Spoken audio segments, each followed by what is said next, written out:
ಈ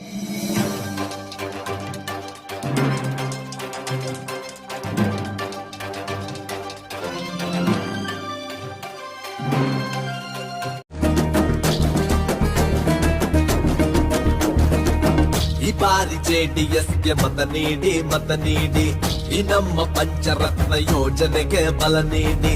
ಈ ಬಾರಿ ಜೆಡಿಎಸ್ಗೆ ಮತ ನೀಡಿ ಈ ನಮ್ಮ ಪಂಚರತ್ನ ಯೋಜನೆಗೆ ಬಲ ನೀಡಿ. ಮುಂದಿನ 5 ವರ್ಷ ಅಧಿಕಾರ ನಮಗೆ ಕೊಡಿ. ಈ ನಮ್ಮ ಪಂಚರತ್ನ ಯೋಜನೆಗೆ ಬಲ ನೀಡಿ. ಕುಮಾರಣ್ಣನ ಮುಖ್ಯಮಂತ್ರಿ ಮಾಡಿ. ಪಂಚರತ್ನ ಯೋಜನೆ ಪಂಚರತ್ನ ಯೋಜನೆ ಪಂಚರತ್ನ ಯೋಜನೆ ಪಂಚರತ್ನ योजने। अस्सलाम वालेकुम रहमतुल्लाहि व बरकातुहू।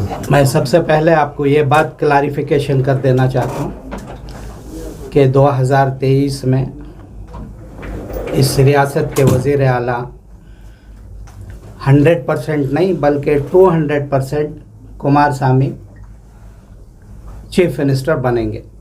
कल का एक सर्वे आया है दिल्ली का। दिल्ली के सर्वे में जेडीएस के 45 सीट बता रहा है। अभी सीटों का ऐलान बाकी है, कैंडिडेटों का ऐलान भी बाकी है। उसके आगे 45 बता रहा है। हैदराबाद कर्नाटक और नॉर्थ कर्नाटक मैसूर ओल्ड मैसूर तो जेडीएस का गढ़ है।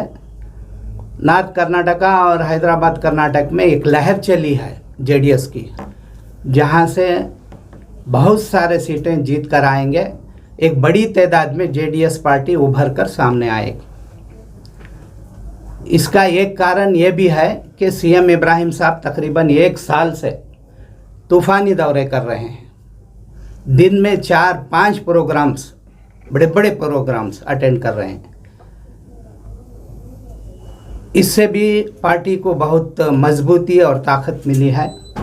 और जिस जलसे में भी जा रहे हैं 5,000, 10,000, 15,000, हासन में कहीं 50,000 से भी ज़्यादा लोग जमे हुए थे। इतनी पॉपुलैरिटी इस पार्टी की बनी है। सीएम इब्राहिम साहब का एक और मकसद है, इस मर्तबा जहां दूसरी पार्टियां मुसलमानों को सीट नहीं देंगे, वहां मुसलमानों को उतारने का जोश, जज्बा और सियासी शऊर रखने वाले नौजवानों को वो टिकट देने का मंशा इन्हें इरादा कर चुके हैं। जिसमें सर्वज्ञा नगर में एक मुसलमान का ऐलान हो चुका है, बार बार ऐलान हो चुका है, जिनका नाम मोहम्मद मुस्तफ़ा।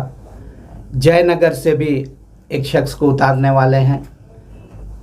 चिकपेट से हमारे शहर के मारूफ शख्सियत जनाब हैदर अली ख़ान को मैं खुद सीएम इब्राहिम साहब के पास लेकर गया था और उनका बायोडाटा तफसील उनके सामने पेश की, तो उन्होंने फ़ौरन दूसरे ही दिन कुमारस्वामी को मिलने का हमें हिदायत दी।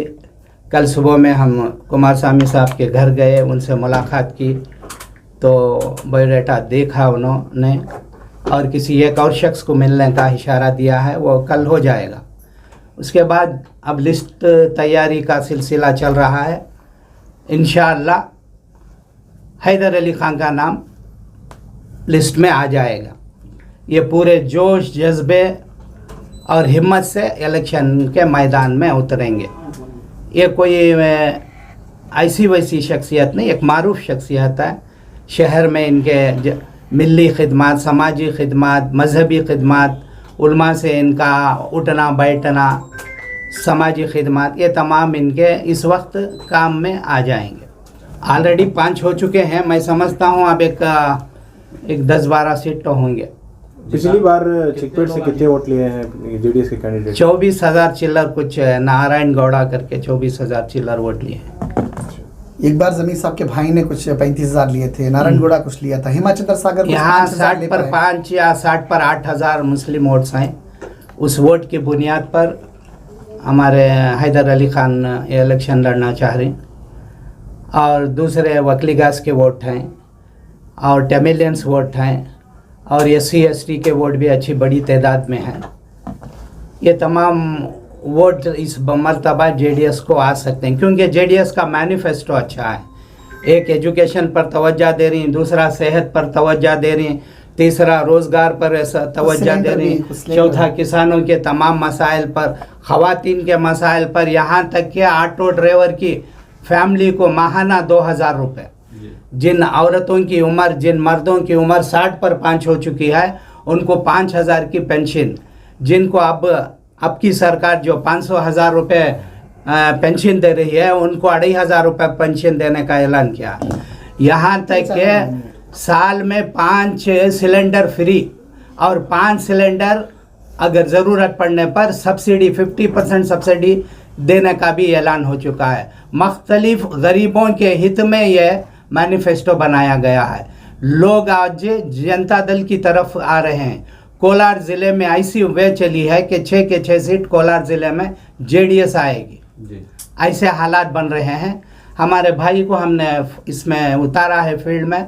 इंशाअल्लाह ये अपने चमत्कार बताएंगे, अपनी मेहनत से लोगों का दिल जीतेंगे, घर घर जाएंगे, लोगों को JDS की तरफ राग़िब सर करेंगे। ठीक है, आपने जो है इनको CM इब्राहिम साहब से मिलाया है चिकपेट कॉन्स्टिट्यूंसी के लिए। क्या आप इनको मिलने से पहले चिकपेट के लोकल अवाम से मिले थे कि ये उम्मीदवार को हम उतार रहे हैं, ठीक है, ओपिनियन लिए हैं वहाँ के? नहीं, ये खुद चिकपेट के पैदावार हैं, इनको मिलाने की जरूरत। फिर भी वहाँ की लोकल अवाम से भी ओपिनियन लिया जाए। ये ऑलरेडी ले चुके हैं। मुझसे मुलाकात करने से पहले इनका सर्वे तकरीबन 3 या 4 महीने से हो रहा था। सर्वे हुआ है सर, सर्वे कर लिए हैं। ये बड़े बड़े आलिमों से भी मुलाकात किए हैं, उनसे भी उनकी दुआएं लिए हैं, वो सिलसिला चल रहा है। ठीक है सर। हमारी नीयत क्या है, JDS की नीयत और CM इब्राहिम साहब की नीयत क्या है? मुस्लिम कौम की लीडरशिप बढ़े और विधानसभा में बड़ी तादाद में मुस्लिम MLA बनकर आए। कांग्रेस पार्टी जो है वो क्या भी दूध की धुली पार्टी नहीं है। इन्हों JDS को BJP से समझौता कर लिया, 2020 करे, गवर्नमेंट बनना है कर को इन्हों बोलती हैं। तुम्हें 2017 और 18 में क्या करे सो कांग्रेस वाले हैं? आप भी कांग्रेस में थे ना सर? 15 MLA तुम्हारे कांग्रेस के BJP को खांदा देती, बॉम्बे में जाको छप जाती, वहाँ डील कर लेगा को मिनिस्ट्रिया में इन्वॉल्व होती और कांग्रेस के सिंबल पर तुम्हें जीते सो। तुम्हें कांग्रेस को धोखा दे को BJP में गवर्नमेंट बनाए। BJP की गवर्नमेंट बनने के बाद वो 4 साल में जो मुसलमानों को जो कर्नाटक के जो रिस्वा करे, जलील करे, उनको बदनाम करे, इससे पूरा क्रेडिट कांग्रेस को जाता है। JDS के 4 है उसमें। हाँ, JDS के 4 है 17 में। वो छोटी तादाद है, इन्होंने 15 गए ना। छोटी तादाद है क्या इनका बोलो? इन्हों अपने कांग्रेस हमेशा अपने आप को सेक्युलर बोलती रही। कांग्रेस में थे आप। हमारा छोटा पोस्ट कांग्रेस में मुसलमानों को बढ़ने देती कहाँ? देखो यहाँ आया बाज हमें इंचार्ज मेंबर बनाए ना सर। अभी TV survey report C report बता रहे कि कांग्रेस 120 से 130 सीट है करके। हाँ, क्या इसका? नहीं, दिल्ली का रात का एक सर्वे दिखा रहा था और रात का है 40 पर 5 JDS आने वाले हैं, 90 पर 5 के अंदर कांग्रेस, 80 पर 7 के अंदर BJP। सर्वे बदल रहा है। पिछले बार इलेक्शन बोल रहे हैं JDS का मिशन अब भाई जरूरत पड़ती है तो उनको हम सपोर्ट करेंगे। लो गवर्नमेंट बनाने में तुम ना हमें कब ये बताती एक कैंडिडेट का अनाउंसमेंट जब जरूरत पड़े तो सपोर्ट करेंगे। अनाउंस होने के बाद कैंडिडेट जैसे ही अनाउंस होता है लोगों के ख्यालात बदलती, तब वोट कन्वर्ट होता। CM इब्राहिम डिप्टी CM बनेंगे इंशाल्लाह 100%।